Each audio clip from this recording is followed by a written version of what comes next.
Good morning, जय श्री कृष्ण। केम छो बधा? मजामां? आई होप कि आप बधा मजामां हशो, खुश हशो और स्वस्थ हशो। भविष्यना डॉक्टरो और एंजीनियरो, आज आपणे चैप्टर नंबर 8 11मा धोरणनु रेडॉक्स रिएक्शन्स एटले के रेडॉक्स प्रक्रियानु एक टूंकू रिविजन करवा माटे जई रह्या छीए। अगत्यनु चैप्टर है, घणी वखत आमांथी प्रश्नों पूछाता होय छे। सो स्टार्ट करिए आपणुं रिविजन मित्रों। सौथी पहला रेडॉक्स एटले आपणे सौ जाणीए छीए के ज्यां ऑक्सीडेशन अने रिडक्शन नी प्रक्रिया बनती होय एने एकंदरे रेडॉक्स प्रक्रिया कहीए छीए। तो मित्रों, जूना समयथी ऑक्सीडेशन अने रिडक्शन नी व्याख्याओ छे ए आपने जाणवा मळी। समय जता जता व्याख्याओनी अंदर थोड़ो थोड़ो बदलाव थतो गयो अने जेम जेम व्याख्याओ बदलाती गई एक अंतिम ओप आव्यो अने छेल्ले आपणे एक फाइनल व्याख्या भणवानी थशे अने ए हती आप सौ जाणो छो के ऑक्सीडेशन आंकमां वधारो अने ऑक्सीडेशन आंकमां घटाडो। पण मित्रों, शरूआतना स्टेजमां ज्यारे ऑक्सीडेशन अने रिडक्शननी व्याख्या डिस्कस करवामां आवी त्यारे पहेला ऑक्सीडेशन माटेनी व्याख्या एवी आपवामां आवी के ऑक्सीजन जे छे एनो उमेरो थवो अथवा तो कोई तत्व के संयोजनमांथी हाइड्रोजन जे छे एने दूर करवुं। आनो उमेरो करवो एटले ऑक्सीजन अथवा तो हाइड्रोजन ने दूर करवुं एटले ऑक्सीडेशन। सेम एनाथी विरुद्ध व्याख्या जोई लईए तो रिडक्शन नी व्याख्या आपणे जोईती के हाइड्रोजन छे एनो उमेरो करवो अने ऑक्सीजन छे एमांथी दूर करवुं। आ स्टार्टिंग नी व्याख्या हती। एना घणा बधा एक्जाम्पल तमारी टेक्स्टबुक नी अंदर रजू करेला छे। एक पछी एक एना एक्जाम्पल नी हूँ थोड़ी चर्चा करतो जाऊँ पीपीटी थ्रू। तमे जोई शकशो के अहींया Mg+O2 सामे MgO बने छे। तो मैग्नेशियम नी अंदर ऑक्सीजन नो उमेरो थयो एटले त्यां ऑक्सीडेशन थयुं। सेम सल्फर में ऑक्सीजन नो उमेरो थयो, ऑक्सीडेशन थयुं। CH4 नी अंदर C नी अंदर ऑक्सीजन नो उमेरो थयो एटले ऑक्सीडेशन थयुं। राइट। तो आ बधा ऑक्सीडेशन नी व्याख्या प्रमाणे एना केटलाक एक्जाम्पल छे। तो व्याख्या आपणे नक्की करी के जेमां ऑक्सीजन उमेराय अथवा हाइड्रोजन दूर थाय अथवा एने ऑक्सीडेशन कीधुं। हाइड्रोजन उमेराय ने ऑक्सीजन दूर थाय एने रिडक्शन कीधुं। जेम जेम समय आगळ वधतो गयो एम थोड़ी व्याख्यानी अंदर चेन्ज थतो गयो। हवे बीजा तबक्कानी ऑक्सीडेशन नी व्याख्या आपणे जोईए तो फक्त ऑक्सीजन नो उमेरो थवो एटલું જ नहीं, पण कोई पण विद्युत ऋण तत्व छे एनो उमेरो थवो, आनो उमेरो थवो अने कोई पण विद्युत धन तत्व छे एने दूर करवुं एने पण ऑक्सीडेशन कीधुं छे। एक्जाम्पल तमने समजावुं। दाखला तरीके मैग्नेशियम छे एनी साथे जो फ्लोरीन नी प्रक्रिया थाय तो फ्लोरीन नी सापेक्षमां मैग्नेशियम विद्युत धन तत्व छे अने फ्लोरीन विद्युत ऋण तत्व छे। अने जो अहींया MgF2 बनतुं होय तो मित्रों अहींया मैग्नेशियम छे एनो ऑक्सीडेशन थयुं। केम के सॉरी अहींया मैग्नेशियम नी अंदर फ्लोरीन अंदर एड थयो तो विद्युत ऋण तत्वनो एड थयुं एटले एनुं ऑक्सीडेशन थयुं। अने ए ज रीते फ्लोरीन विद्युत ऋण तत्व छे एमां मैग्नेशियम उमेराणो एटले आनुं रिडक्शन थयुं। फ्लोरीन छे, क्लोरीन छे, ब्रोमीन छे, सल्फर छे, ऑक्सीजन छे ए पहला बीजा समूहना तत्वों साथे ज्यारे जोड़ाय छे त्यारे पहला बीजा समूहना तत्व विद्युत सामान्य रीते विद्युत धन तत्व होय। सामान्य रीते 15, 16, 17 समूहना तत्वों एनी सापेक्षमां विद्युत ऋण तत्व होय। तो कोई विद्युत धन तत्व ने विद्युत ऋण तत्व ए बे सापेक्ष छे एकबीजानी।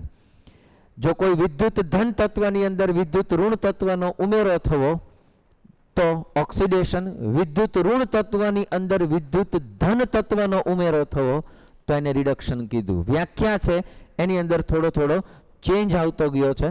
पहला खाली ऑक्सीजन अने હાઇડ્રોજન ઉપરથી એની વ્યાખ્યા છે નિશ્ચિત થઈ. ત્યાર પછી એની અંદર થોડો ચેન્જ થયો. ત્રીજા તબક્કાની વ્યાખ્યાની અંદર થોડો હજી પણ ફેરફાર થયો કે માની લો કે કોઈ તટસ્થ પરમાણુ હોય કે કોઈ આયન હોય, એ તટસ્થ પરમાણુ હોય અથવા તો કોઈ આયન હોય, એ તટસ્થ પરમાણુ કે કોઈ આયન છે એ ઇલેક્ટ્રોન ગુમાવે તો પણ એને ઓક્સિડેશન કહેવાય. અને એ જ રીતે જો કોઈ તટસ્થ પરમાણુ અથવા તો કોઈ આયન છે એ ઇલેક્ટ્રોન મેળવે, બરાબર, તો એને રિડક્શન કહેવાય. આ ઇલેક્ટ્રોન ગુમાવે છે તો આને બીજી ભાષામાં ઇલેક્ટ્રોન દાતા પણ કહી શકાય, ઇલેક્ટ્રોન આપે છે. અને આ ઇલેક્ટ્રોન સ્વીકારનાર છે એવું પણ કહી શકાય. બરાબર. તો મિત્રો, ત્રીજી વ્યાખ્યા આપણે ડિસ્કસ કરતા જઈએ. જો કોઈ તટસ્થ પરમાણુ કે આયન ઇલેક્ટ્રોન ગુમાવે તો ઓક્સિડેશન થયું, ઇલેક્ટ્રોન મેળવે તો રિડક્શન થયું. 3 વ્યાખ્યાને આપણે સમજ્યા. ઓક્સિજનનો ઉમેરો અથવા હાઇડ્રોજનનું દૂર થવું ઓક્સિડેશન, વિદ્યુત ઋણ તત્વનું ઉમેરાવું અથવા વિદ્યુત ધન તત્વનું દૂર થવું ઓક્સિડેશન, ઇલેક્ટ્રોન ગુમાવો ઓક્સિડેશન. ઊંધું રિડક્શનમાં હાઇડ્રોજનનું ઉમેરાવું, ઓક્સિજનનું દૂર થવું, વિદ્યુત ધન તત્વનું ઉમેરાવું, વિદ્યુત ઋણ તત્વનું દૂર થવું અને ઇલેક્ટ્રોન મેળવવો એટલે એને રિડક્શન કહેવાય. મિત્રો, જેનું ઓક્સિડેશન થાય છે, બરાબર છે, જેનું ઓક્સિડેશન થાય એ પોતે રિડક્શન કરતા હોય. જેનું ઓક્સિડેશન થાય એ પોતે કોણ હોય? રિડક્શન કરતા, કેમ કે બીજાનું રિડક્શન કરતો હોય. અને જેનું રિડક્શન થાય એ પોતે ઓક્સિડેશન કરતા હોય. એનો મતલબ એમ થયો કે રિડક્શન કરતા જે છે એ ઇલેક્ટ્રોન દાતા હોય અને ઓક્સિડેશન કરતા છે એ ઇલેક્ટ્રોન સ્વીકારનાર હોય. ક્યારેક તમને આને રિલેટેડ આવા ઊંધા જતા પ્રશ્નો પૂછી શકે. જેનું ઓક્સિડેશન થાય એ રિડક્શન કરતા હોય, બરાબર, અને જેનું રિડક્શન થાય પોતે ઓક્સિડેશન કરતા હોય. આ વ્યાખ્યાઓ છે એ આપણને સમજાવે છે. કોને ઓક્સિડેશન કરતા કેવો, કોને રિડક્શન કરતા કેવો, એ વ્યાખ્યાઓ છે સ્પષ્ટ થાય છે. હજી આપણે ઓક્સિડેશન કરતા ને રિડક્શન કરતાની વ્યાખ્યા આગળ જતા ફરી પાછા સમજશું એક નવી વ્યાખ્યા સાથે, કે જે ઓક્સિડેશન આંકની અંદર વધારો કે ઘટાડો થતો હોય એના ઉપરથી પણ આપણે નક્કી કરી શકશું. તો આ પ્રાથમિક 3 વ્યાખ્યાઓની સમજૂતી મેળવી. ઓક્સિડેશન, રિડક્શન બંને પ્રક્રિયાઓ ભેગી થાય ત્યારે રેડોક્સ પ્રક્રિયા થાય. આટલું ધ્યાન રાખવાનું કે જ્યાં ઓક્સિડેશન થતું હોય ત્યાં રિડક્શન થતું જ હોય, બરાબર. તો ઓક્સિડેશન અને રિડક્શન જ્યાં બંને ઘટના ઘટે છે એ સંયુક્ત ઘટનાને આપણે કેવી કહીએ છીએ? રેડોક્સ પ્રક્રિયા કહીએ છીએ. તો આવી રેડોક્સ પ્રક્રિયાઓની આપણે 1-2 ઇલેક્ટ્રોન વિનિમય વાળી પદ્ધતિની ડિસ્કશન કરી. તો જોતા જઈએ. ધારો કે એક નાનકડી પ્રક્રિયાથી સમજાવું છું, પછી એના જેવી તમે બીજી પ્રક્રિયાઓ છે એ વિચારી શકશો. દાખલા તરીકે Na છે એ જ્યારે Cl2 સાથે પ્રક્રિયા કરશે, રાઈટ, તો સામેના ભાગની અંદર 2NaCl અને બેલેન્સ કરી દઉં તો 2Na અને Cl2, રાઈટ. મિત્રો, આ સોલિડ ફોર્મમાં હોય, વાયુ સ્વરૂપમાં હશે, આ સોલિડ ફોર્મની અંદર આપણને મળી શકે. તો તમે જાણો છો કે અહીંયા Na પ્લસ છે અને Cl છે એ ઋણ છે.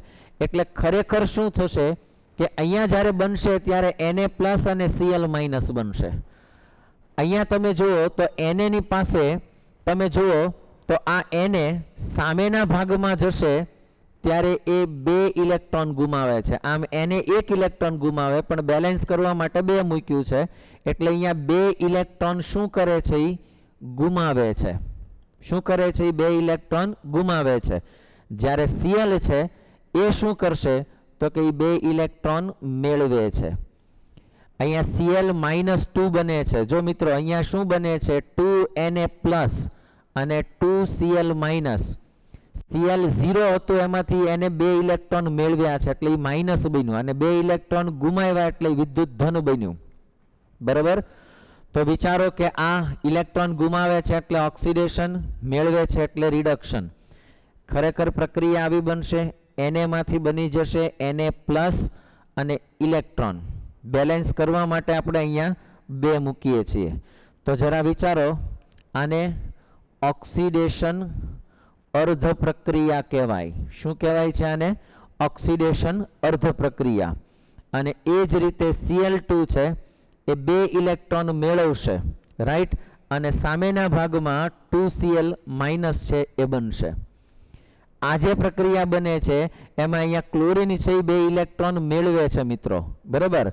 તો અહીંયા જે પ્રક્રિયા બને છે એને કહેવાય છે રિડક્શન અર્ધ પ્રક્રિયા, બરાબર. આ બંનેને જો આપણે ભેગી કરીએ તો સામસામી 2 બાજુથી ઇલેક્ટ્રોન કેન્સલ થઈ જશે. અહીંયા 2Na પ્લસ Cl2, 2Na+ અને 2Cl માઇનસ, અથવા તો ડાયરેક્ટ તમે આવું લખી શકો 2NaCl, બરાબર. આ જે પ્રક્રિયા બને છે એને રેડોક્સ પ્રક્રિયા છે એ આપણે કહી શકશું. તો આવી રીતે ઓક્સિડેશન અને રિડક્શનની અર્ધ પ્રક્રિયા થઈ અને રેડોક્સ પ્રક્રિયા છે એ સંભવ બનતી હોય.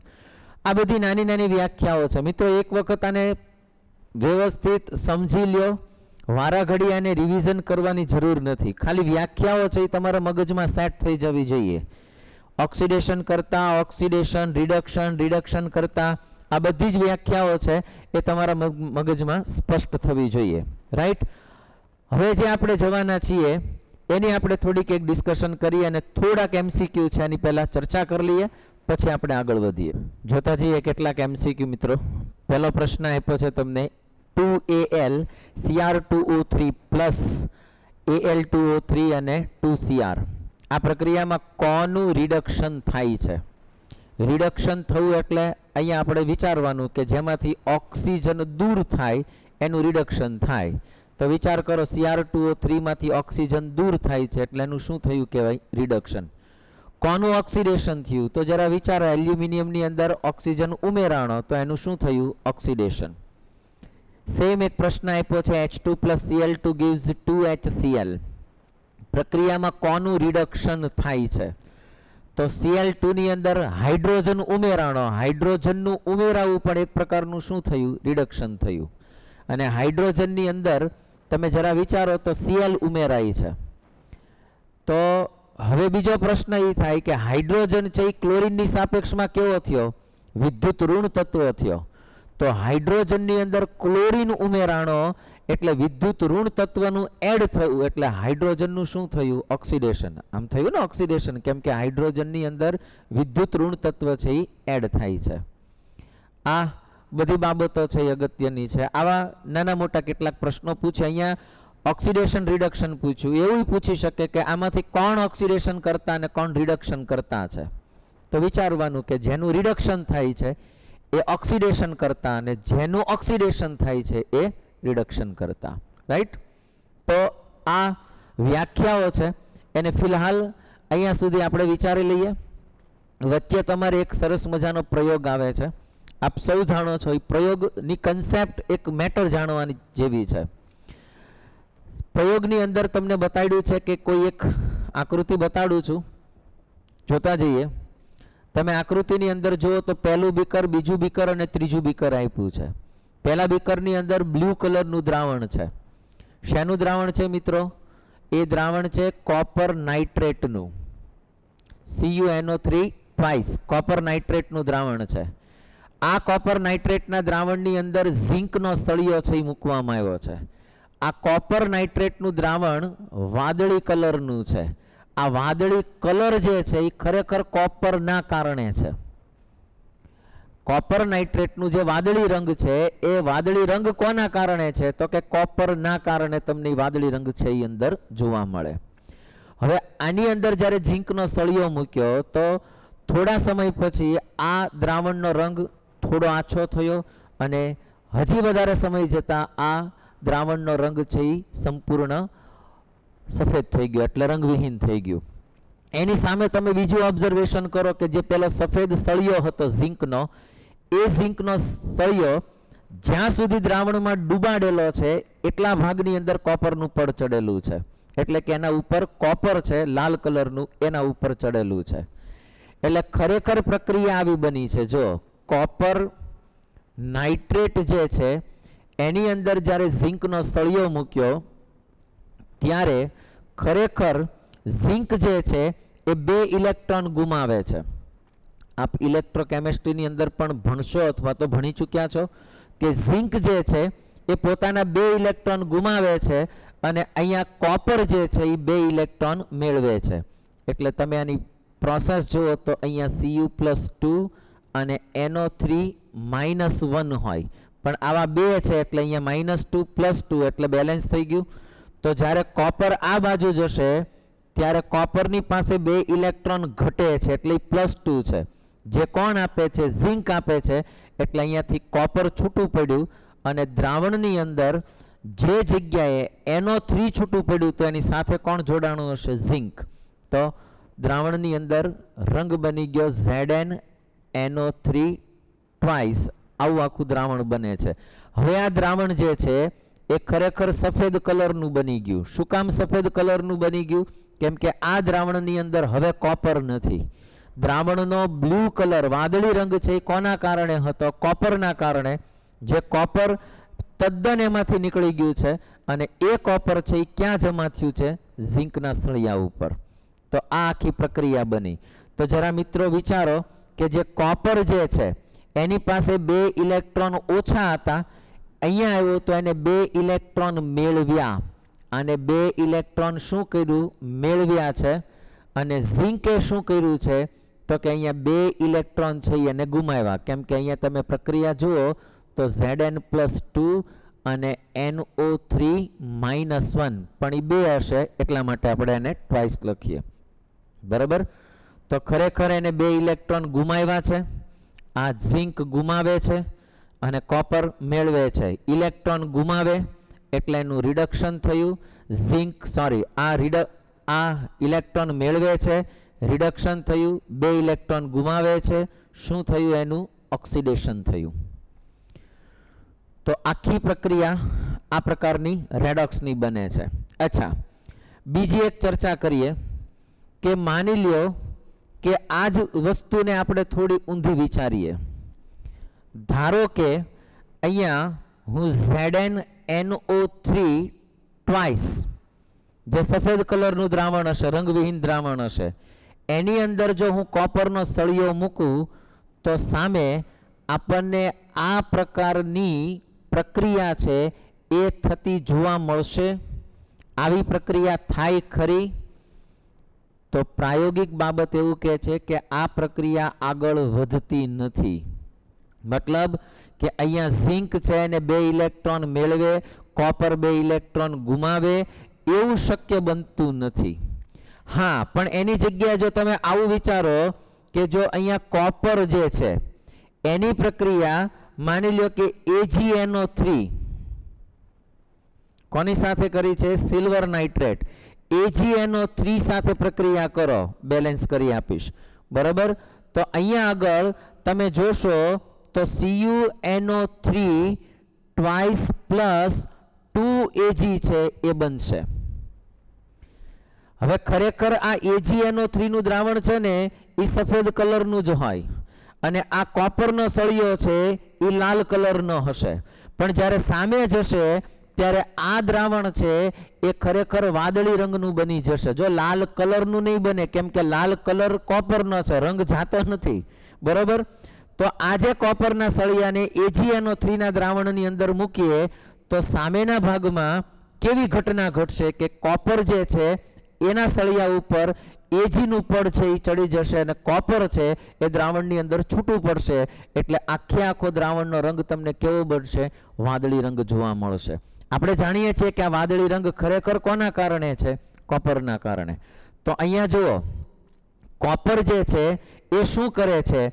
અહીંયા 2 ઇલેક્ટ્રોન ગુમાવે છે, કારણ કે અહીંયા Cu+2 બનશે અને આપણે જાણીએ છીએ કે NO3-1 છે. એટલે અહીંયા એને 2 ઇલેક્ટ્રોન ગુમાવ્યા અને અહીંયા Ag છે એ 2 ઇલેક્ટ્રોન મેળવે છે.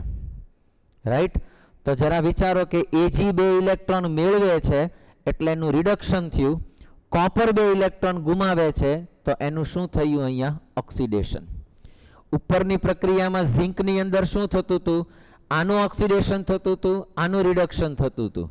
આ પ્રક્રિયાની અંદર કોપરનું ઓક્સિડેશન થાય, Ag નું રિડક્શન થાય.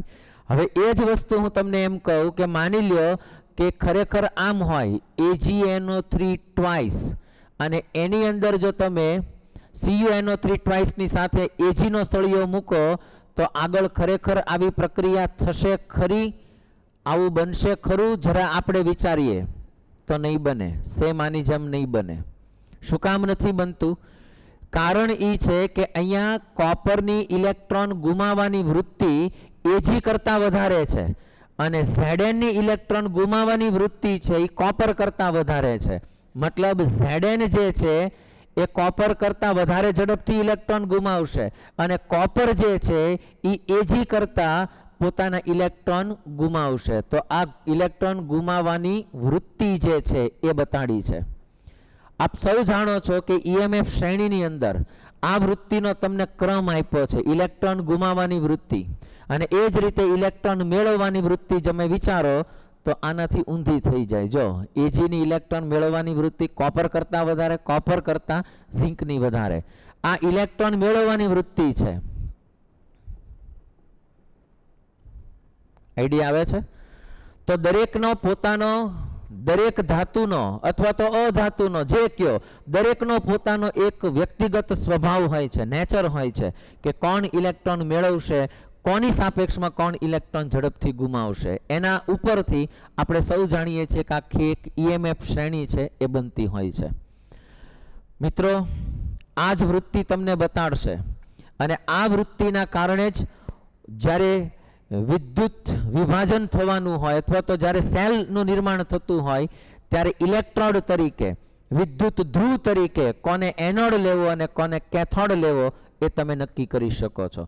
કારણ કે એક સામાન્ય બાબત છે કે જે જગ્યાએ ઓક્સિડેશન થતું હોય એ જનરલી એનોડ હોય અને જ્યાં રિડક્શન થતું હોય ત્યાં શું હોય છે? કેથોડ બનતો હોય. તો આ એક આખી વૃત્તિ છે એ એના ઉપરથી નક્કી કરી શકાય.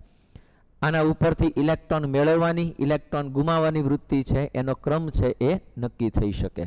તો આ એક નાનકડો પ્રયોગ છે. એના ઉપરથી ખબર પડવી જોઈએ કે કોણ ઇલેક્ટ્રોન આપશે, કોણ ઇલેક્ટ્રોન મેળવશે. બરાબર? આવા ઘણા બધા એના એક્ઝામ્પલ આપ્યા છે અને EMF શ્રેણી ઉપરથી તમે જજ કરી શકશો કે કોણ ઇલેક્ટ્રોન કોની સાપેક્ષમાં ગુમાવી શકે અને કોણ કોની સાપેક્ષમાં ઇલેક્ટ્રોન મેળવી શકે. આ સાપેક્ષ વસ્તુ છે, ધ્યાન રાખજો. રાઈટ મિત્રો? હવે ત્રીજા મુદ્દાની અંદર આપણે જવું છે તો વ્યાખ્યાને થોડી આપણે ચેન્જ કરીએ ઓક્સિડેશન અને રિડક્શનની. આપ સૌ જાણો છો કે ઓક્સિડેશન અને રિડક્શનની વ્યાખ્યા શું કહે છે. ત્રણ વ્યાખ્યાઓ આપણે સમજ્યા. ઓક્સિજન ઉમેરવો, હાઇડ્રોજન દૂર થવું, બરાબર, વિદ્યુત ઋણ તત્વ ઉમેરાવું, વિદ્યુત ધન તત્વ દૂર થવું, ઇલેક્ટ્રોન ગુમાવો, આ બધું ઓક્સિડેશન. એનાથી વિરુદ્ધમાં જાવ તો રિડક્શન. પણ એના ઉપર અને લાસ્ટ વ્યાખ્યાની જો હું ડિસ્કશન કરું તો જે તત્વ કે જે સંયોજન છે એનો ઓક્સિડેશન નંબર, ક્રમ, ઘણી વખત એને ક્રમ પણ બોલે છે, ઘણી વખત એને અવસ્થા બોલે છે, એમાં જો ઘટાડો થાય તો એનું રિડક્શન થયું કહેવાય. અને એ જ રીતે જો ઓક્સિડેશન નંબર જે છે, બરાબર, અથવા તો જે ક્રમ છે, અવસ્થા છે, એમાં જો વધારો થાય તો એને ઓક્સિડેશનની ઘટના કહી શકાય. ઓક્સિડેશન નંબરનો વધારો થવો કે ઓક્સિડેશન નંબરનો ઘટાડો થવો એના ઉપરથી આપણે નક્કી કરી શકીએ. હવે સામાન્ય રીતે ઇલેક્ટ્રોનનો વિનિમય થવો એ તો આયનિક બંધની અંદર શક્ય બને. દાખલા તરીકે અહીંયા આપણે વિચાર્યું કે Na+ હોય ને Cl2 હોય ને સામે NaCl બનતું હોય, રાઈટ? તો આ પૂરેપૂરો એક ઇલેક્ટ્રોન આપી દેશે, આ પૂરેપૂરો એક ઇલેક્ટ્રોન મેળવશે. પણ જરા વિચાર કરો કે H2 અને Cl2 ની જ્યારે પ્રક્રિયા થાય અને 2HCl બને તો હાઇડ્રોજન જે છે એ પૂરેપૂરા ઇલેક્ટ્રોન ગુમાવી દે અને Cl પૂરેપૂરા ઇલેક્ટ્રોન મેળવી લે, એવું શક્ય નહીં બને.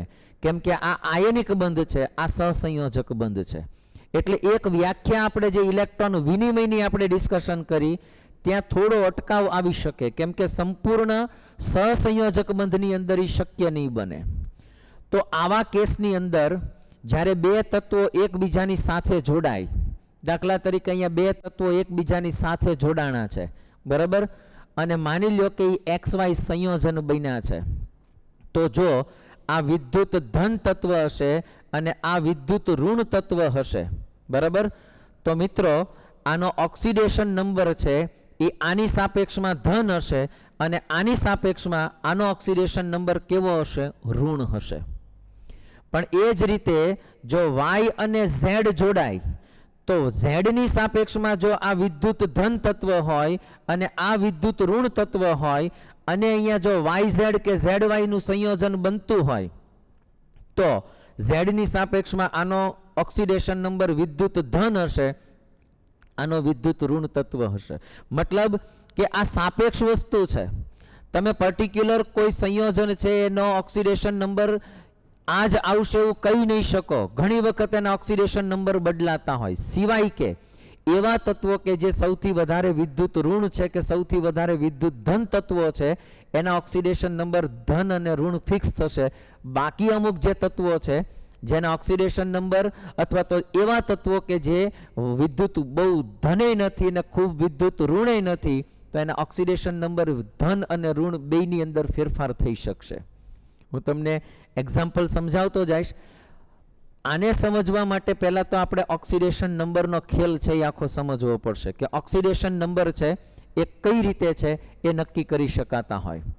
તો મિત્રો પહેલી એક બાબત સ્પષ્ટ કરી લઈએ. ઓક્સિડેશન નંબરની ક્રમ સમજતા પહેલા નાના નાના મેટર છે, અપવાદો સહિત છે, એટલે થોડું ધ્યાનથી સમજવું પડશે.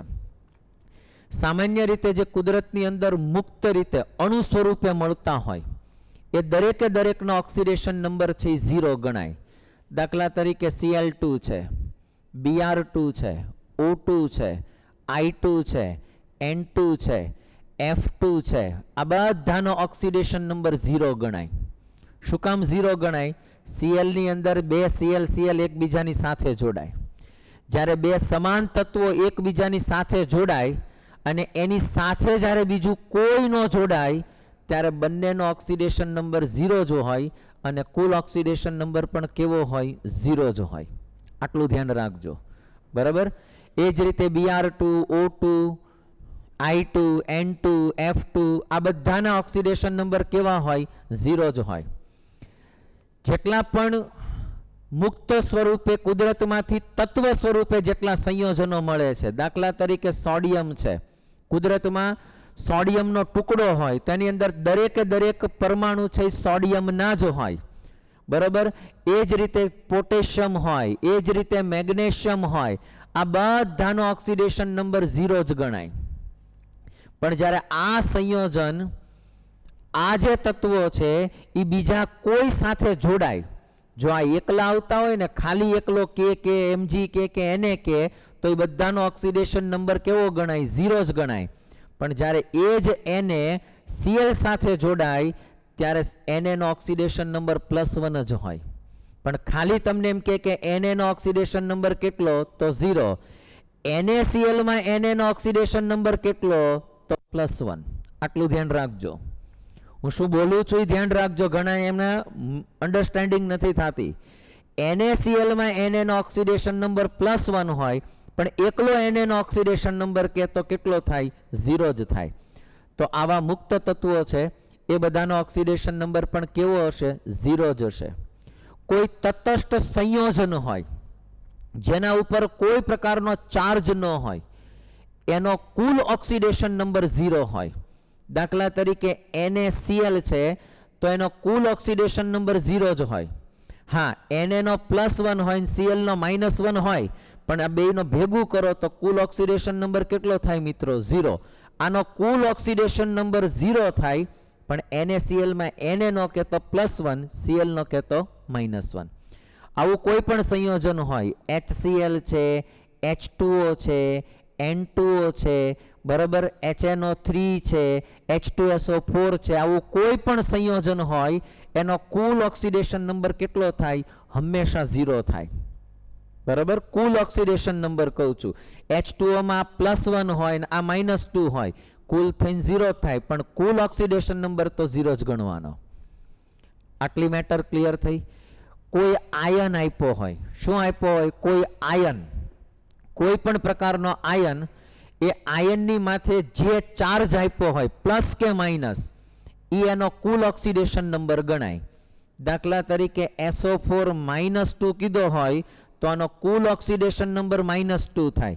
સલ્ફરનો અલગ હોય, ઓક્સિજનનો ઓક્સિડેશન નંબર અલગ હોય, પણ આનો કુલ ઓક્સિડેશન નંબર કેટલો થાય? તો કે ઉપર જેટલો ચાર્જ આપ્યો હોય એટલો જ ગણાય. બરાબર, દાખલા તરીકે NH4+1 હોય તો આ NH4+1 નો કુલ ઓક્સિડેશન નંબર કેટલો થયો? +1. કુલ ઓક્સિડેશન નંબર +1 થયો. એમાં નાઇટ્રોજનનો ઓક્સિડેશન નંબર છે એ અલગ હોઈ શકે, હાઇડ્રોજનનો ઓક્સિડેશન નંબર અલગ હોઈ શકે, પણ કુલ ઓક્સિડેશન નંબર કેટલો થાય? +1. આ કુલ ઓક્સિડેશન નંબર કહું છું. એ જ રીતે તમે વિચારો, NO3 -1 હોય તો કુલ ઓક્સિડેશન નંબર -1 જ થાય. આ એક મૂળ બાબત થઈ. હા, ઘણી વખત આવું પણ કે F+2 તો આનો કુલ ઓક્સિડેશન નંબર કેટલો થયો? +2.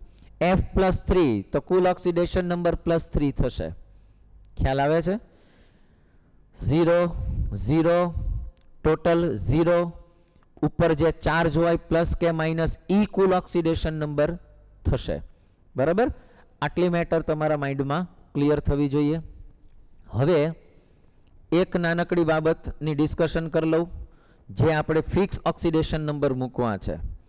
યાદ રાખજો, ફ્લોરિન જે છે, ફ્લોરિન, બરાબર, આપ સૌ જાણો છો કે એ સૌથી વધારે વિદ્યુત ઋણ તત્વ છે. તો ફ્લોરિનનો ઓક્સિડેશન નંબર હંમેશા -1 ગણીને ચાલવાનું. ફ્લોરિનનો ઓક્સિડેશન નંબર કેટલો થશે? -1 ગણીને ઓક્સિડેશન નંબર ચાલવાનું. ફ્લોરિનનો ઓક્સિડેશન નંબર -1. બરાબર. બીજું, સમૂહ 1 અને સમૂહ 2 આ બંને તત્વોના ઓક્સિડેશન અનુક્રમે સમૂહ 1 નો +1 અને સમૂહ 2 ના તત્વોનો ઓક્સિડેશન નંબર +2 ગણીને ચાલવાનું. દાખલા તરીકે KCl હોય તો આમાં K નો ઓક્સિડેશન નંબર +1 જ થાય. બરાબર છે?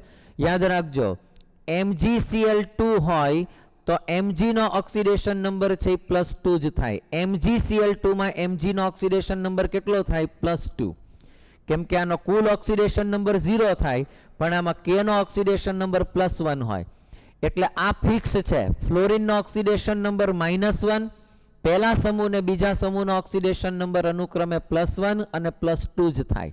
એમાં કોઈ દી બદલાવ કરવાનો નહીં. ક્લિયર?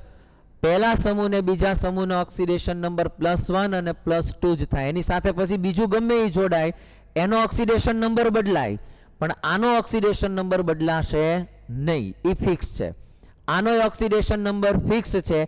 આની સાથે બીજું ગમે એ જોડાય, એનો ઓક્સિડેશન નંબર બદલાય, પણ આનો ઓક્સિડેશન નંબર બદલાશે નહીં. એ ફિક્સ છે. રાઈટ? તો આ મેટર છે, એ પણ તમારા મગજમાં સ્પષ્ટ થવી જોઈએ. હવે સૌથી પહેલા આપણે જે ઓક્સિજન જે છે એનો ઓક્સિડેશન નંબર છે એ નક્કી કરીએ. ઓક્સિજનનો ઓક્સિડેશન નંબર કેમ નક્કી કરવાનો?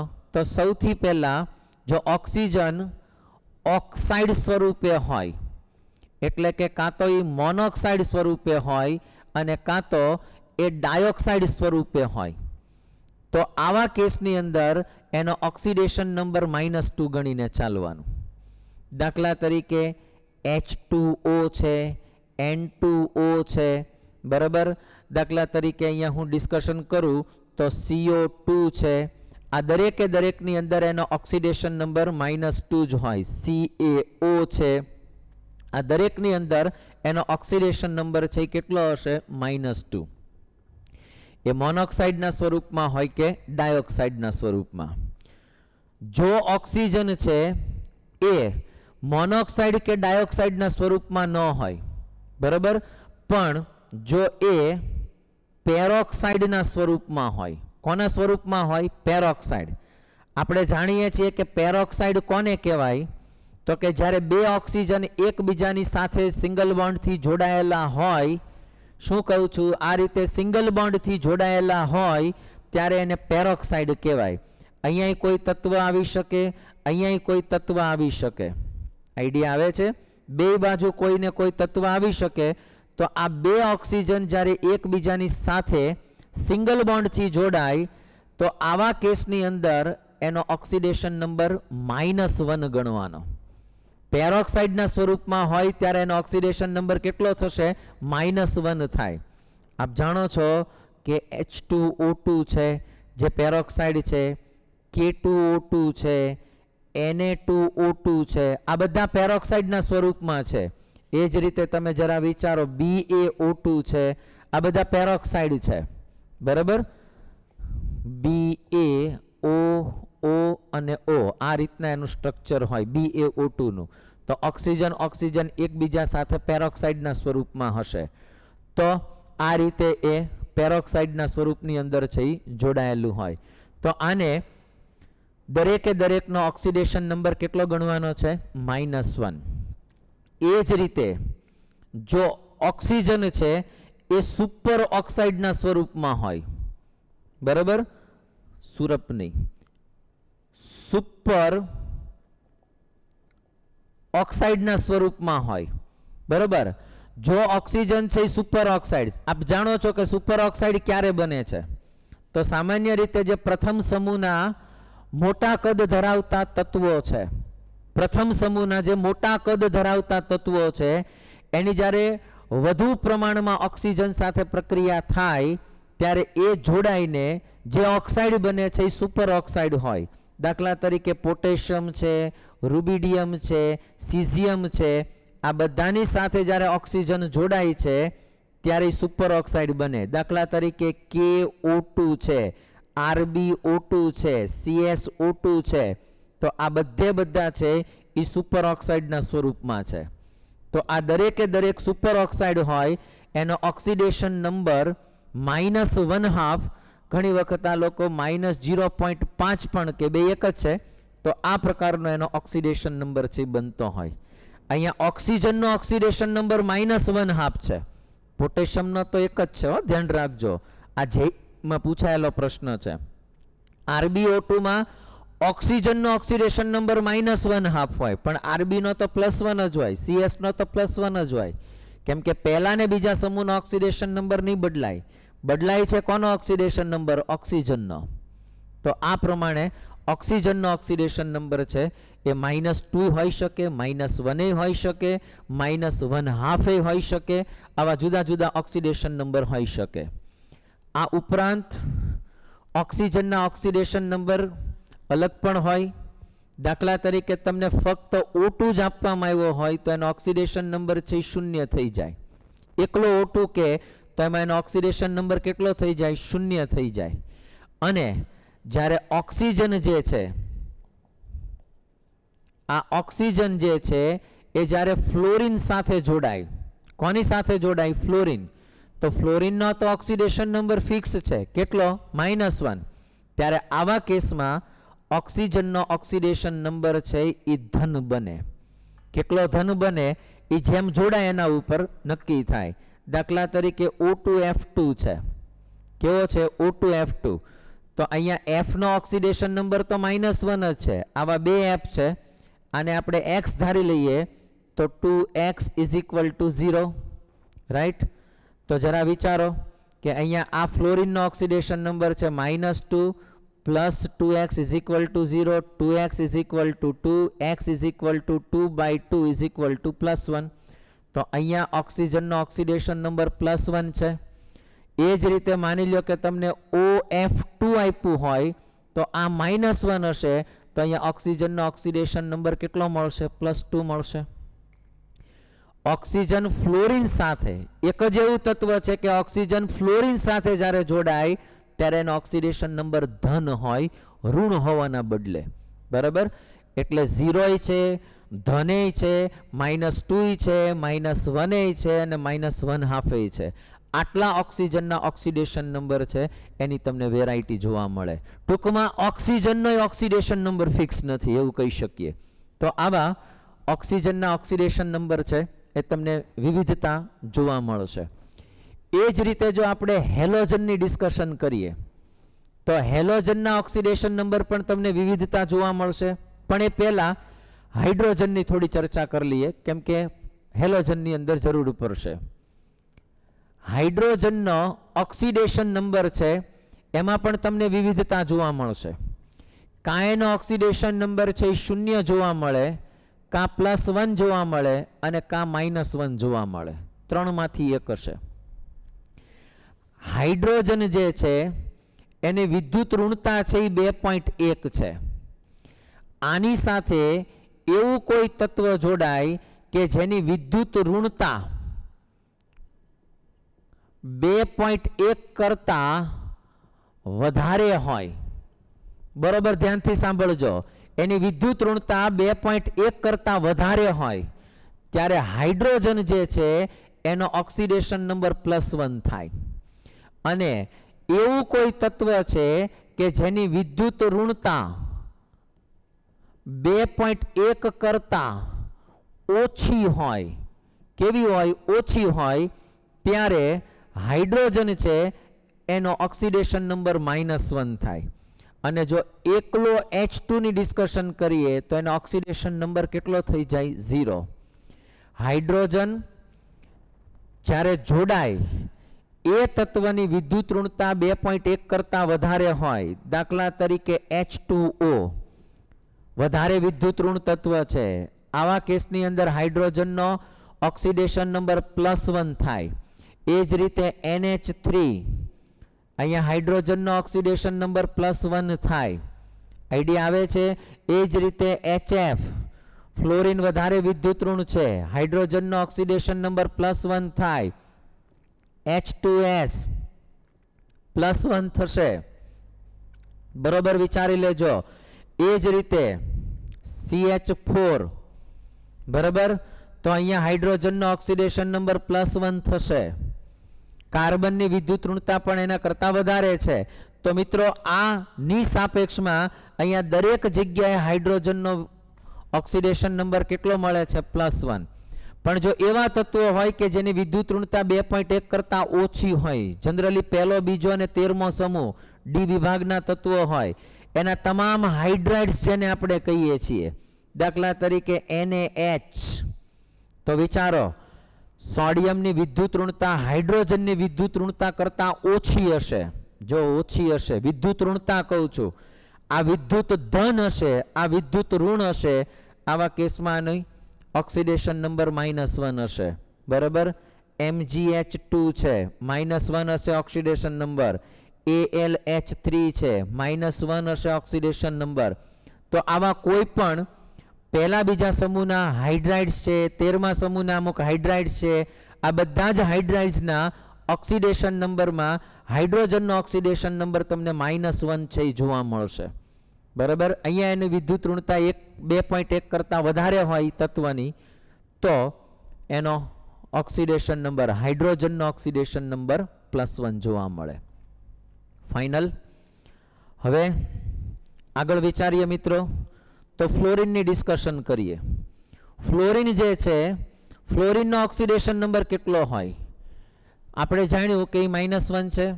તો એ સિવાયના જેટલા હેલોજન છે એનો ઓક્સિડેશન નંબર કેટલો હોય? તો બરોબર ધ્યાન રાખજો કે સામાન્ય રીતે ક્લોરિન, બ્રોમિન, આયોડિન, આને જ અત્યારે હું હેલોજન કહીશ. આ હેલોજન છે એનો સામાન્ય રીતે ઓક્સિડેશન નંબર -1 હોય. સામાન્ય રીતે ઓક્સિડેશન નંબર -1 હોય. પણ આ હેલોજન જે છે, આ હેલોજન છે એ જ્યારે ફ્લોરિન સાથે જોડાય ત્યારે એનો ઓક્સિડેશન નંબર +1 થઈ જાય. Chlorine, bromine, iodine. ક્લોરિન ને બ્રોમિન બે એકબીજા સાથે જોડાય તો બ્રોમિન +1 થાય, આ -1 થાય. આ બંને જ્યારે જોડાય ત્યારે આ -1 થાય, આ +1 થાય. કેમ કે વિદ્યુત ઋણતા ક્રમશઃ ઘટતી જાય છે. એ જ રીતે આ ત્રણ હેલોજન જે કીધા છે, આ ત્રણેય હેલોજન જ્યારે ઓક્સિજન સાથે જોડાય, કોની સાથે જોડાય? ઓક્સિજન સાથે, ત્યારે પણ એનો ઓક્સિડેશન નંબર છે એ +1 નહીં પણ હું ધન કહીશ. કેવો બનશે એનો ઓક્સિડેશન નંબર? ધન. એ +1 હોઈ શકે, +3 હોઈ શકે, +5 હોઈ શકે અને +7 હોઈ શકે. ફોર એક્ઝામ્પલ HClO આપ્યું હોય તો અહીંયા ઓક્સિજનનો ઓક્સિડેશન નંબર -2, આ +1 હશે તો આનો ઓક્સિડેશન નંબર +1 જોવા મળશે.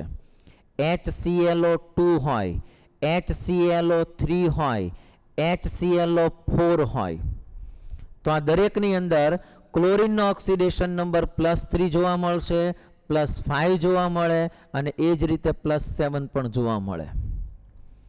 યાદ રાખો મિત્રો કે સામાન્ય રીતે અહીંયા કોઈ પણ હેલોજન એટલે મેં અહીંયા કયા કીધા? Chlorine, bromine, iodine. અહીંયા ક્લોરીનની જગ્યાએ બ્રોમિન, આયોડિન પણ મૂકી શકશો. તો સામાન્ય રીતે જ્યારે આ હેલોજન છે એ ઓક્સિજન સાથે જોડાય ત્યારે હેલોજનનો ઓક્સિડેશન નંબર પ્લસ જોવા મળશે. +1, +3, +5, +7 મળી શકે. હાઇડ્રોજનનો તો ઓક્સિડેશન નંબર ફિક્સ જ છે +1. શું કામ? કેમ કે ક્લોરીન અને ઓક્સિજન બંનેની સાપેક્ષમાં એ વિદ્યુત ધન તત્વ છે એટલે એનો તો ઓક્સિડેશન નંબર પ્લસ જ હોય. જ્યારે આ બધાનો ઓક્સિડેશન નંબર કેવો છે? માઇનસ.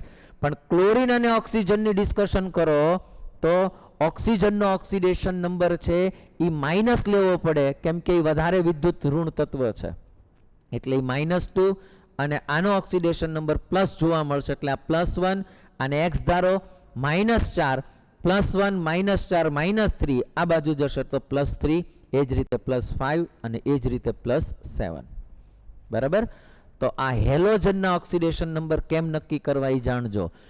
એક હેલોજન જ્યારે બીજા હેલોજન સાથે જોડાય ત્યારે ક્રમશઃ જે હેલોજનની વિદ્યુત ઋણતા વધારે હોય, જેની વિદ્યુત ઋણતા વધારે હોય એનો ઓક્સિડેશન નંબર -1 લેવાનો અને બીજાને એની સાપેક્ષમાં ઓક્સિડેશન નંબર ધન મળે. પછી કેટલો મળે એ કેટલું જોડાણું છે એના ઉપર આધાર રાખશે.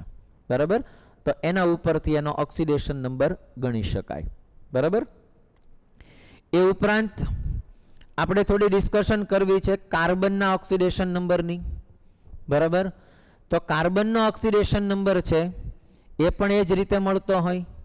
સામાન્ય રીતે એકલો કાર્બન કીધો હોય તો એનો ઓક્સિડેશન નંબર 0 થાય. શુદ્ધ કાર્બન કીધો હોય તો એનો ઓક્સિડેશન નંબર કેટલો થાય? 0 થાય. કાર્બનની સાથે જે તત્વ જોડાય છે એની વિદ્યુત ઋણતા છે એ કાર્બન કરતા વધારે હોય. કાર્બન કરતા વધારે હોય તો અહીંયા કાર્બનનો ઓક્સિડેશન નંબર છે એ પ્લસ મળશે તમને. પ્લસ કેટલો મળશે કેમ જોડાણું છે એના ઉપર હશે. અને જો એની વિદ્યુત ઋણતા છે એ કાર્બન કરતા ઓછી હોય, બરાબર, તો અહીંયા કાર્બનનો ઓક્સિડેશન નંબર તમને માઇનસ મળે. જનરલી આમાં +4 અને -4 જોવા મળતું હોય પણ એવું કહી શકું કે કાર્બનનો ઓક્સિડેશન નંબર -4 થી લઈ અને +4 સુધીની વિવિધતા તમને જોવા મળી શકે. જુદા જુદા ઓક્સિડેશન નંબર છે તમને જોવા મળી શકે. કાર્બનની અંદર આ દરેક પ્રકારના ઓક્સિડેશન નંબર છે એ શક્ય છે. જરૂરી નથી કે -4 જ હોય કે +4 હોય. 0 -4 થી લઈને +4 કીધું એટલે શું કીધું મેં? -4, -2, -3, 0, +1 થી લઈને કોઈ પણ હોઈ શકે. આવા તમને એના જુદા જુદા ઓક્સિડેશન નંબર છે મળી શકે. ફોર એક્ઝામ્પલ હું તમને કહું કે CH4, હું તમને કોષ્ટક બતાડું એટલે આઈડિયા આવશે. મોડ્યુલમાં પણ આપ્યું છે મિત્રો એટલે તમને થોડો વધારે સ્પષ્ટ ચિત્ર થશે. ચેક કરીએ આપણે. ચાલો જોતા જઈએ. CH4 ની અંદર જુઓ હાઇડ્રોજન છે એ કાર્બનની સાપેક્ષમાં કેવો છે? વિદ્યુત ધન તત્વ છે. કાર્બનની સાપેક્ષમાં હાઇડ્રોજન વિદ્યુત ધન એટલે પ્લસ થશે. તો તમે કાર્બનનો ઓક્સિડેશન નંબર ગોતો તો x +4 = 0. પેલી બાજુ જશે તો -4. CH3 આપ્યું છે જો CH3. હવે અહીંયા કીધો હોય ઓક્સિડેશન નંબર ફક્ત એક જ નંબરનો કાર્બનનો કીધો હોય તો એ અલગ આવે. આનો ઓક્સિડેશન નંબર કહેતો એ અલગ આવે. કેમ આવે એ તમને સમજાવું. તો જોજો કાર્બન H અને H. હવે બરોબર ધ્યાનથી સાંભળજો. જ્યારે બે તત્વો એકબીજા સાથે જોડાય ત્યારે બે બાજુનો ઓક્સિડેશન નંબર ગણાય નહીં. આને તમારે ધ્યાનમાં નહીં લેવાનો. મતલબ અહીંયા જે બંધ બને છે, આ એક કાર્બન બીજો કાર્બન સાથે જોડાય ત્યારે એનો ઓક્સિડેશન નંબર છે તમારે ગણવાનો નહીં. એટલે આ બાજુ તમારે નહીં ગણવાનું, આ બાજુ નહીં ગણવાનું. તો હાઇડ્રોજન +1 હોય, આ +1 હોય, આ +1 હોય, +1. તો આ કાર્બનનો ઓક્સિડેશન નંબર ગણો તો આ બાજુથી 0, +1 +1 +1, એટલે આ -3 જોવા મળે.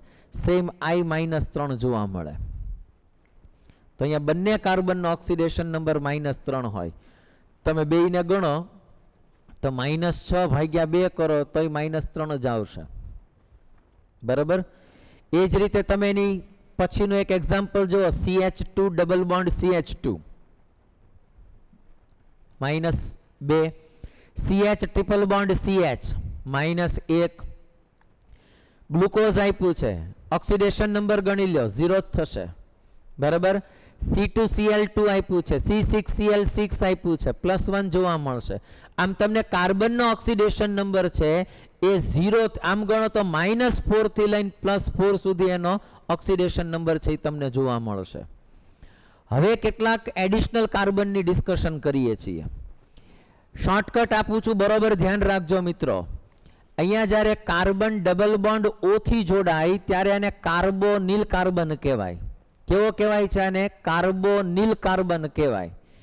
કાર્બોનિલ કાર્બન સાથે જ્યારે કોઈ આલ્કાઇલ ગ્રુપ જોડાયેલું હોય, આવું કોઈ પણ આલ્કાઇલ ગ્રુપ હોય, CH3 CH2 થી લઈને કોઈ પણ, અથવા એરાઇલ ગ્રુપ જોડાયેલું હોય, બેન્ઝીન ચક્ર કોઈ પણ જોડાયેલું હોય, તો આવા કેસની અંદર આ બાજુથી એનો ઓક્સિડેશન નંબર તમારે 0 ગણીને ચાલવાનો. કેટલો ગણવાનો? 0. પછી અહીંયા જે જોડાણું હોય, H જોડાણો હોય, તો એ પ્રમાણે એનો ઓક્સિડેશન નંબર છે તમારે ગણાય. દાખલા તરીકે આમ આપ્યું હોય CH3 C double bond OH, આને ડાયરેક્ટલી આમે લખાય ને CH3CHO, આલ્ડીહાઇડ છે જુઓ તમે. બરાબર. તો આનો ઓક્સિડેશન નંબર કેટલો ગણવાનો? 0. અહીંયાથી તમે ગણો તો આ -2, આ +1, એટલે આનો તમે x ધારો નંબર, તો x -2 +1 = 0, -1 0, x = +1. તો આ કાર્બનનો ઓક્સિડેશન નંબર છે એ તમને +1 જોવા મળે. જો તમને આ કાર્બનનો ઓક્સિડેશન નંબર કીધો હોય તો એ કાર્બનનો ઓક્સિડેશન નંબર છે એ -3 હોય. આ ડબલ બોન્ડ, આ H, આ +1 હશે, આ -3 હશે. બરાબર. તો આ પ્રમાણે એનો ઓક્સિડેશન નંબર છે તમે ગણી શકશો. પણ ધારો કે તમને આમ કીધું છે RCOOH. બરાબર. તો જરા વિચારો, R double bond O, O અને H. તો આ બાજુનો ઓક્સિડેશન નંબર 0 થાય, આ -2 હોય, -2 હોય, +1 હોય. તો 0 + -4 +1 = 0. x આપણે જે અહીંયા x લેવો પડશે, તો x -4 +1 = 0. તો x = +3. તો આ કાર્બનનો ઓક્સિડેશન નંબર તમને +3 છે એ જોવા મળે. પણ ધારો કે તમને આમ આપ્યું હોય HCHO, તો C ડબલ બોન્ડ O, અહીંયા H અને અહીંયા H. હવે આનો ઓક્સિડેશન નંબર 0 ન હોય. આલ્કાઇલ ગ્રુપ હોય તો 0 હોય, પણ H આવતો હોય તો 0 ન હોય. એટલે આ +1 હોય, આ +1 હોય, આ -2 હોય, એટલે આ કાર્બનનો ઓક્સિડેશન નંબર તમે ગણો ને તો 0 તમને મળશે. કેટલો મળશે? 0. એ જ રીતે જરા વિચારી લઈએ આપણે કે ધારો કે તમને RCOOH ની જગ્યાએ લઉં છું HCOOH. તો C double bond O, O અને H, આ બાજુ H જ આવશે. આનો 0 નહીં થાય, +1 +1, -2 -2, -4 +2, એટલે આનો ઓક્સિડેશન નંબર તમને +2 છે જોવા મળશે. કેમ? -2 -2 -4, એમાંથી +2 બાદ થઈ ગયા એટલે -2 પહેલી બાજુ જાય તો કેટલા થઈ જશે? +2. ખ્યાલ આવે છે? તો આમાં પણ ધ્યાન રાખજો ઓક્સિડેશન નંબર મેળવવામાં. બરાબર. એક તમારે ધ્યાન ક્યાં રાખવાનું કે જ્યારે ખાસ કરીને કોઈ એસ્ટર સમૂહ આવતો હોય, કેવો સમૂહ આવતો હોય? એસ્ટર સમૂહ. એસ્ટર સમૂહમાં ભૂલ થવાની શક્યતા રહેશે, એટલે એમાં થોડું ધ્યાન રાખવું. દાખલા તરીકે તમને CH3C double bond O CH3 આવું આપ્યું છે એસ્ટરની અંદર. C ડબલ બોન્ડ O મેં ઉપર લખ્યું છે. તો જરા વિચારો કે આ કાર્બનની સાથે આ કાર્બન જોડાયેલો છે, એટલે આનો ઓક્સિડેશન નંબર કેટલો? 0. આનો ઓક્સિડેશન નંબર -2. પણ આ CH3 કાર્બોનિલ હારે નથી જોડાયેલો, જોજો બરાબર. આમ આપ્યું હોત તમને CH3C double bond O CH3, તો આનો ઓક્સિડેશન નંબર 0 થાય, આનોય 0 થાય, આ -2 થાય. કીટોનની વાત છે, આમાં નથી, પણ એસ્ટરમાં અલગ છે. જોજો અહીંયા કેવું થયું? -2 ત્યારે આનો ઓક્સિડેશન નંબર તમારે કેટલો લેવાનો એ ધ્યાન રાખજો કે અહીંયા જ્યારે ઓક્સિજન સાથે આ જોડાય છે ત્યારે આનો ઓક્સિડેશન નંબર +1 થાય. એ ગમે એ આર આવતો હોય, અહીંયા ગમે એવડો આર આવતો હોય, અહીંયા ગમે એવડો આર આવતો હોય, આ 0 થાય, આ +1 થાય. તો હવે આનો ઓક્સિડેશન આમાં બેમાં 0, કેમ કે ડાયરેક્ટ કાર્બન છે એ કાર્બોનિલ હારે છે. આ કાર્બન છે એ કાર્બોનિલ હારે નથી, ઓક્સિજન હારે છે, બરાબર. તો અહીંયા 0 થઈ ગયો, -2 પ્લસ આને x થાય, -2 + 1 = 0, બરાબર. તો x - 4 + 1 = 0, x = +3. તો આનો ઓક્સિડેશન નંબર તમને કેટલો જોવા મળશે? +3. પર્ટિક્યુલર આ કાર્બનનો કે તો હવે ધારો કે તમને આમ કીધું હોય કે CH3COOH, બરાબર. એમાં એમ કીધું હોય કે કાર્બનનો ઓક્સિડેશન નંબર ગણો, તો તમારે બે કાર્બનનો ભેગો ગણવો પડે, સંયુક્ત રીતે ગણવો પડે. પણ પર્ટિક્યુલર તમને આમ કીધું હોય કે આ જ કાર્બનનો ઓક્સિડેશન નંબર આપો, તો મેં મેથડ આપી. આ કાર્બનનો કીધો હોય તો એ -3 જ આવશે, બરોબર. ધ્યાન રાખજો.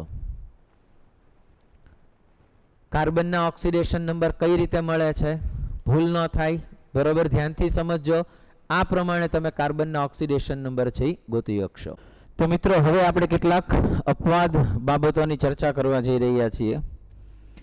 યાદ રાખો કે કોઈ પણ ધાતુનો એમાલગમ હોય, દાખલા તરીકે આ સોડિયમનો એમાલગમ છે, Hg મર્ક્યુરી સાથે જોડાયેલો હશે, તો આવા કેસમાં આ ધાતુના એમાલગમમાં ધાતુનો ઓક્સિડેશન આંક છે એ તમારે 0 ગણીને ચાલવાનો. અહીંયાનો ઓક્સિડેશન આંક કેટલો ગણાશે? 0. ક્યારે? જ્યારે ધાતુનો એમાલગમ હોય ત્યારે. એ જ રીતે કોઈ સંક્રાંતિ ધાતુનો કાર્બોનિલ હોય, બરાબર. દાખલા તરીકે આ નિકલ છે અને આ એનો કાર્બોનિલ છે. કાર્બોનિલ એટલે આ યાદ રાખવાનું, બરાબર. તમે સંકીર્ણ સંયોજનમાં પણ ભણશો અથવા ભણી ગયા હશો. આને નિકલનો કાર્બોનિલ કહેવાય છે. તો આનો પણ કુલ ઓક્સિડેશન આંક છે એ પણ કેટલો હશે? 0 હશે. અહીંયા ધાતુનો ઓક્સિડેશન આંક પણ 0 ગણવાનો. કાર્બોનિલ સાથે જ્યારે જોડાય છે ત્યારે એનો ઓક્સિડેશન આંક કેવો હશે? 0 હશે. એક બીજી મેટર યાદ રાખો કે જેમ ઓક્સિડેશન અવસ્થા વધારે હોય, કોઈ પણ સંયોજનમાં કોઈ ધાતુની અથવા અધાતુની ઓક્સિડેશન અવસ્થા જેમ વધારે હોય, એમ એની એસિડિકતાનું પ્રમાણ પણ વધારે હોય. ફોર એક્ઝામ્પલ, HClO4 છે, HClO3 છે, HClO2 છે અને HClO છે. તો અહીંયા તમે ક્લોરીનનો ઓક્સિડેશન આંક જોશો તો +7 હશે, અહીંયા તમને +5 મળશે, +3 મળશે અને અહીંયા +1 મળશે. તો આની એસિડિકતાનો ક્રમ પણ તમને આવો જ જોવા મળશે, રાઈટ. એ જ રીતે તમને હજી એક રસ્તો બતાડું. H3PaSO4 આ જ રીતે હોય અને H3ASO3 આપી દઉં, O3. તો આ બંનેમાં આનો ઓક્સિડેશન આંક જુઓ તો +5 હશે, આનો ઓક્સિડેશન આંક જુઓ તો +3 હશે. તો મિત્રો, અહીંયા પણ એસિડિકતાનો ક્રમ તમને આવો જોવા મળે. સેમ તમને એ જ પ્રમાણે ફોસ્ફરસના ઓક્સો એસિડની અંદર પણ જોવા મળશે. તો યાદ રાખતા જજો, અહીંયા રેડોક્સ ઉપરથી તમને એ પણ હેલ્પફુલ થઈ શકે. બીજી એક બાબત યાદ રાખવા જેવી છે કે પરમાણુની અંદર જે હાજર સંયોજકતા ઇલેક્ટ્રોન હોય એ સંયોજકતા ઇલેક્ટ્રોન એ જે તે પરમાણુની સૌથી ઊંચી ઓક્સિડેશન અવસ્થા બતાડે. દાખલા તરીકે નાઇટ્રોજન છે તો એના સંયોજકતા અવસ્થા કેટલી છે? +5 તમને જોવા મળે. જો આમાં મેક્સિમમ કેટલા બાહ્ય કક્ષામાં ઇલેક્ટ્રોન હશે? 5. તો નાઇટ્રોજનની +5 ઓક્સિડેશન અવસ્થા સૌથી ઊંચી હોય. એ જ રીતે જ્યારે કોઈ તત્વ એવું હોય કે એને ઇલેક્ટ્રોન ઘટતા હોય અને એ ઇલેક્ટ્રોન મેળવી અને નિષ્ક્રિય વાયુની ઇલેક્ટ્રોન રચના છે એ પ્રાપ્ત કરતું હોય, તો એ જેટલા ઇલેક્ટ્રોન પ્રાપ્ત કરે અથવા તો જેટલા ઇલેક્ટ્રોનની એને જરૂર હોય એ ઇલેક્ટ્રોનની સંખ્યા એ જે તે તત્વની સૌથી નીચી ઓક્સિડેશન અવસ્થા ગણાય. દાખલા તરીકે ક્લોરીન છે તો એની બાહ્ય કક્ષામાં તમે જાણો છો કે 7 ઇલેક્ટ્રોન હોય, એને 1 ઇલેક્ટ્રોનની જરૂર હોય તો ક્લોરીનની સૌથી નીચી ઓક્સિડેશન અવસ્થા છે એ -1 હોય. સૌથી ઊંચી ઓક્સિડેશન અવસ્થા એની +7 છે ક્લોરીનની, અને સૌથી નીચી ઓક્સિડેશન અવસ્થા કેટલી છે? -1. તો જુઓ, બાહ્ય કક્ષામાં સંયોજકતા ઇલેક્ટ્રોનમાં જેટલા ઇલેક્ટ્રોન હોય એ એની સૌથી ઊંચી ઓક્સિડેશન અવસ્થા હોય, અને નિષ્ક્રિય વાયુની ઇલેક્ટ્રોન રચના પ્રાપ્ત કરવા જેટલા ઇલેક્ટ્રોનની જરૂર હોય એ એની સૌથી નીચી ઓક્સિડેશન અવસ્થા એ જે તે તત્વની ગણી શકાય. બરાબર? તો ક્યારેક તમને આવા પ્રશ્નો પણ પૂછી શકે કે જે તે તત્વની સૌથી ઊંચી અને સૌથી નીચી ઓક્સિડેશન અવસ્થા કઈ હોઈ શકે, તો આને રિલેટેડ પણ તમે જવાબ આપી શકો, એને રિલેટેડ પ્રશ્ન છે એ તમે સોલ્વ કરી શકો. હવે મારે થોડીક ચર્ચા કરવી છે એ અપવાદ ઇલેક્ટ્રોન રચનાઓ જે તમે ઓલરેડી ભણી ચૂક્યા છો. હું અહીંયા પીપીટીના માધ્યમથી થોડું ફટાફટ આપણે આગળ વધીશું. બરાબર? તો અહીંયા સૌથી પહેલાં તમને એક ઇલેક્ટ્રોન રચના બતાડું છું જે તમારા ટેક્સ્ટ બુકની અંદર આપી છે, જેને ફ્રેક્શનલ અથવા તો અપૂર્ણાંક ઇલેક્ટ્રોન રચના પણ આપણે કહી શકશું. દાખલા તરીકે Br3O8. બરાબર? તમે ઇલેક્ટ્રોન રચના જોઈ શકશો. એનું એક સ્ટ્રક્ચર આપ્યું છે. હવે આ જે સ્ટ્રક્ચર છે ને 2019માં નીટમાં પૂછાઈ ગયું કે આમાં Br3O8 નું સ્ટ્રક્ચર, સાચું સ્ટ્રક્ચર કયું છે. બરાબર? તો તમે જુઓ છો કે અહીંયા Br જે આપ્યું છે, Br સાથે સાથે એક Br અને Br ત્રણેય જગ્યાએ O મૂકેલા છે. આઈડિયાઓ જોઈએ. બરાબર છે? અહીંયા O અને અહીંયા O. અહીંયા બે જ જગ્યાએ O આપેલા છે. બરાબર? તો આની ઓક્સિડેશન અવસ્થા +6 છે, અહીંયા +6 છે અને +4 છે. જો અહીંયા Br સાથે જે એનો બંધ હોય એ તરફ એની ઓક્સિડેશન અવસ્થા 0 ગણાય. અહીંયા -2 એટલે અહીંયા +4 થયું, -2 આ બાજુ 0 એટલે -6, આ બાજુ જશે તો +6. એ જ રીતે આમાં પણ હશે. કોમન તમને Br ની ઓક્સિડેશન અવસ્થા પૂછે તો તમારે એનો જવાબ કેટલો આપવો પડે? તો કે 16/3 કોમન ગણતરી કરીને મૂકવાનું. પર્ટિક્યુલર તમને કોઈ આવી આકૃતિ આપે અથવા તો પ્રશ્ન પૂછે કે અહીંયા Br3O8 માં શરૂઆતના અથવા તો અંતિમ Br ની ઓક્સિડેશન અવસ્થા કેટલી હશે, અથવા તો મધ્યસ્થ Br પરમાણુની ઓક્સિડેશન અવસ્થા કેટલી હશે, તો જવાબ કેટલો મળવો જોઈએ? +4. ટેક્સ્ટ બુકમાં આપેલું છે એટલે આવો પ્રશ્ન તમને ડિટેલમાં પૂછી શકાય. બરાબર? તો ધ્યાન રાખજો મિત્રો. ખાસ જેટલી અપવાદ ઇલેક્ટ્રોન રચનાઓ તમને જોવા મળે છે અથવા તો જે ઓક્સિડેશન અવસ્થાઓ તમને જોવા મળે છે એમાં ધ્યાન રાખવાનું. એક સેમ આપ્યું છે C3O2. 3 કાર્બન લાઇનમાં છે ડબલ બોન્ડથી. પહેલાને છેડે ડબલ O જોડેલા છે. વચ્ચેનો કાર્બન છે એ બંને કાર્બનની સાથે જોડાયેલો છે. તમે ચેક કરો એટલે બે બાજુ કાર્બન જોડાયેલા છે. એક વાત કન્ફર્મ કરી લ્યો કે બે એક સરખા તત્વો હોય અને એની સાથે કોઈ બીજું જોડાયેલું ન હોય તો એનો ઓક્સિડેશન અવસ્થા 0 જ હોય. માની લો કે અહીંયા કોઈ જોડાયેલું છે, માની લો કે અહીંયા આગળ H જોડાયેલો છે, અહીંયા H જોડાયેલો છે, તો આનો ઓક્સિડેશન અવસ્થા -1 જ હોય, આ +1 હોય, આ -1 હોય, આ +1 હોય. બરાબર, કેમ કે બે એક સરખા તત્વો જ્યારે એકબીજા સાથે જોડાય ને ત્યારે એ બાજુ એની ઓક્સિડેશન અવસ્થા ગણાતી નથી, એટલે કે 0 લેવી પડે. એમ બે કાર્બન છે, બે બાજુ એકબીજા સાથે જોડાયેલું છે, એટલે વચ્ચેના કાર્બનની ઓક્સિડેશન અવસ્થા 0 અને બંને છેડાના કાર્બનની ઓક્સિડેશન અવસ્થા -2 પણ ઓવરઓલ કાર્બનની ઓક્સિડેશન અવસ્થા પૂછે તો 4/3 લેવી પડે. ઓવરઓલ પૂછે તો, વચ્ચેનો પહેલાનો છેલ્લાનો પર્ટિક્યુલર પૂછે તો જવાબ અલગ અલગ છે. સેમ H2S4O6 સ્ટ્રક્ચર જો બે S એકબીજા સાથે જોડાયેલા છે, વચ્ચે બે બાજુ તમે જોશો તો છેડે છેડે છે તમને ઓક્સિડેશન કંઈક અવસ્થા અલગ મળે છે. દેખાય છે બરોબર?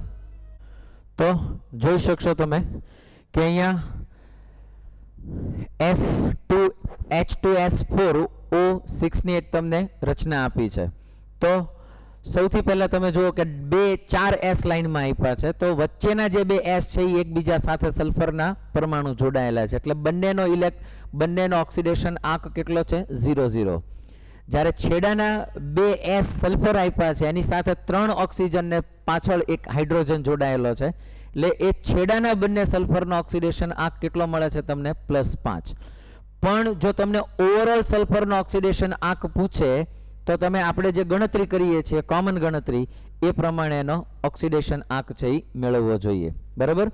તો ધ્યાન રાખજો, અપવાદ ઇલેક્ટ્રોન રચના છે. એ જ રીતે Na2S2O3, હવે અહીંયા Na2S2O3 છે એની જગ્યાએ ક્યારેક H2 પણ આપે અને NH4 ટ્વાઇસ પણ આપી શકે. બરાબર? જો આ સ્ટ્રક્ચર આપ્યું હોય તો તમે જોઈ શકશો કે બે સલ્ફર છે, પણ ઉપરનો જે સલ્ફર આપ્યો છે એની એનો ઓક્સિડેશન અવસ્થા જુઓ તો -2 છે, અને જે મેઇન સલ્ફર વચ્ચે આપ્યો છે એનો ઓક્સિડેશન અવસ્થા કેટલો છે? +6. આ બધા અપવાદો છે મિત્રો, ધ્યાન રાખજો એક પછી એક. એ જ રીતે HCN ની અંદર અને C અને કાર્બન અને નાઇટ્રોજનનો ઓક્સિડેશન અવસ્થા અલગ અલગ હશે. બરાબર? યાદ રાખવાની છે, અપવાદ છે એટલા માટે. જો કાર્બનની પૂછે તો +2 હશે અને નાઇટ્રોજનની પૂછશે તો -3 હશે. એ જ રીતે H2SO5 કીધું છે, તો અહીંયા H2SO5 નો તમે કોમન ઓક્સિડેશન આંક સલ્ફરનો ગણશો તો એ +6 કરતાં વધી જશે. આમનામ તમને ખબર પડે 8 તમને મળશે, જો +8. પણ સલ્ફરના બાહ્ય કક્ષાની અંદર ફક્ત 6 જ ઇલેક્ટ્રોન હોય, તો ઓક્સિડેશન આંક તો 8 શક્ય જ નથી. એટલા માટે ત્યાં કંઈક ગડબડ હોઈ શકે, એટલે બે ઓક્સિજન છે એ પેરોક્સી છે. જો એટલે બંનેનો ઓક્સિડેશન આંક કેટલો લેવાનો છે? -1 બાકી બધાનો -2 અને હાઇડ્રોજન તો એઝ ઇટ ઇઝ +1 છે. બરાબર? અપવાદ છે, ધ્યાન રાખજો. એ જ રીતે પર ડાયસલ્ફ્યુરિક એસિડ આપ્યું છે H2S2O8. ઘણી વખત H2 ની જગ્યાએ Na2 પણ આપી શકે, NH4 ટ્વાઇસ પણ આપી શકે. બરાબર? આ પ્રોવિઝન હોઈ શકે.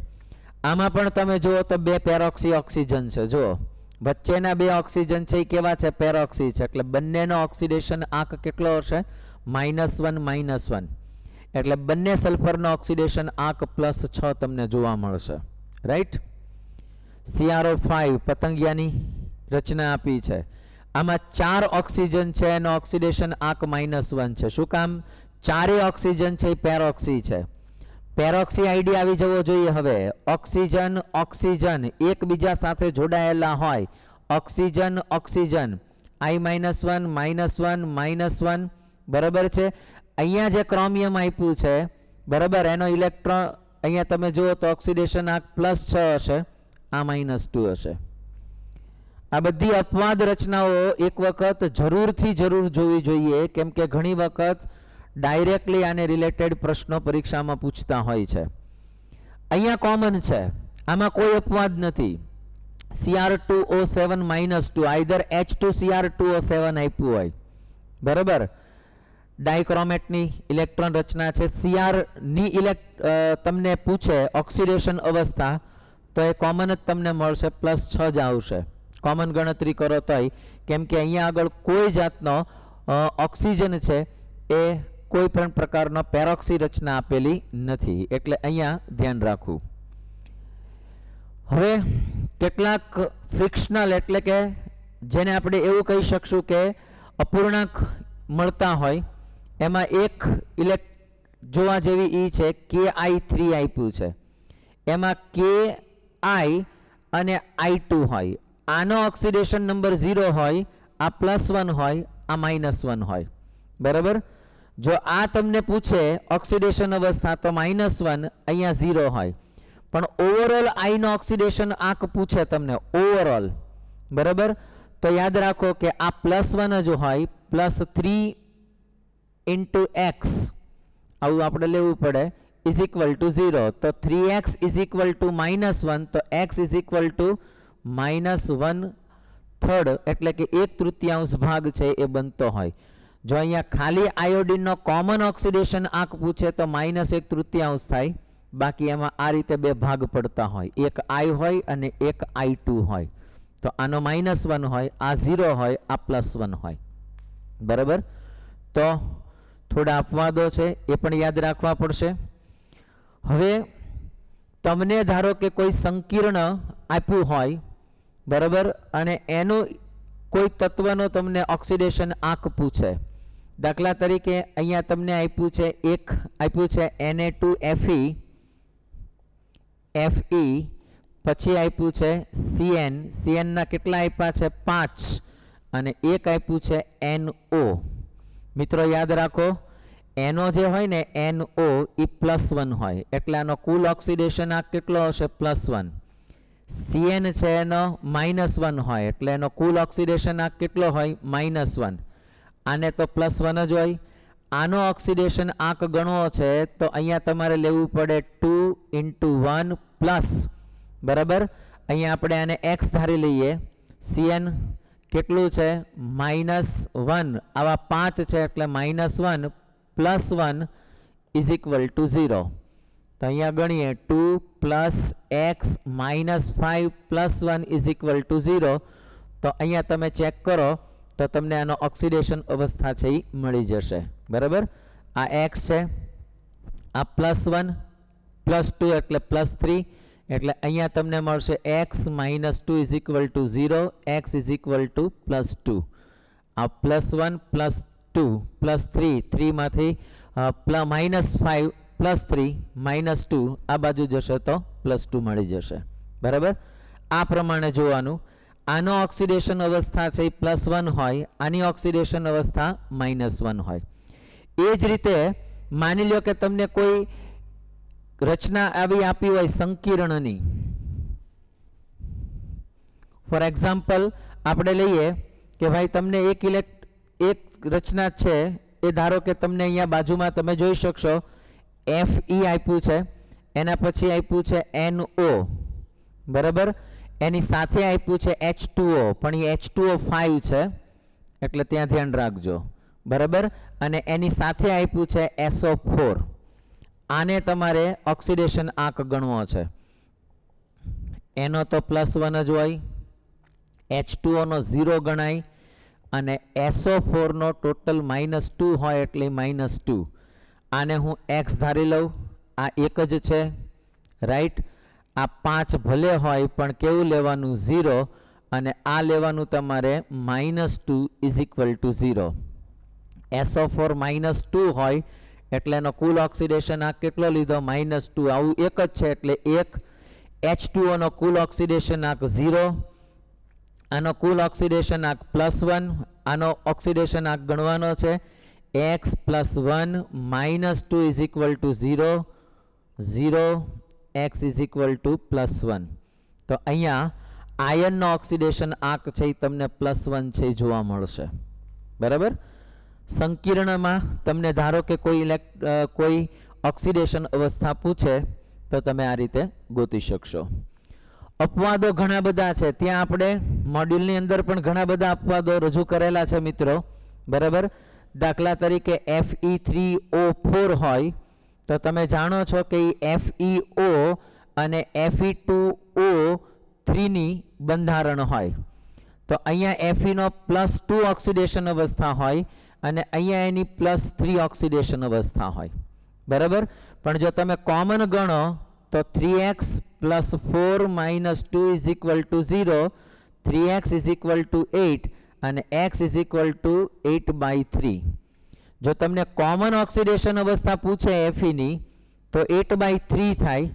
પણ જો એમ કે Fe3O4 ની અંદર આયનની બે જુદી જુદી ઓક્સિડેશન અવસ્થા કઈ હશે તો +2 અને +3 બે તમને જોવા મળે. બરાબર, આવી બધી મેટરમાં પણ ઓક્સિડેશન અવસ્થામાં ધ્યાન રાખવાનું છે એટલે ભૂલ ન થાય.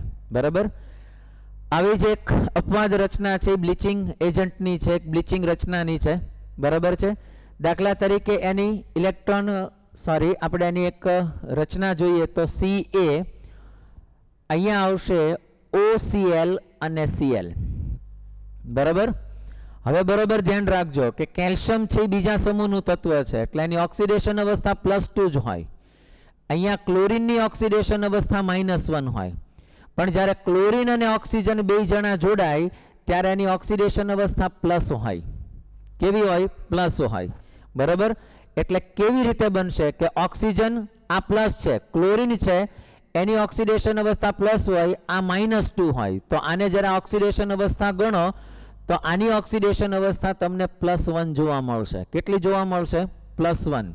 બરાબર, તો અહીંયા ક્લોરીન છે એ +1 હશે, આ ક્લોરીન છે એ કેવું હશે? -1 હશે, આ કેટલું હશે? +2 હશે. તો આ પ્રમાણે તમને એની ઓક્સિડેશન અવસ્થા છે એ અલગ અલગ છે એ જોવા મળશે. બરાબર, આ બધી અપવાદ બાબતો છે, થોડી ધ્યાનમાં રાખવી પડશે. અને રિલેટેડ કોઈ પણ પ્રશ્નો પૂછી શકે.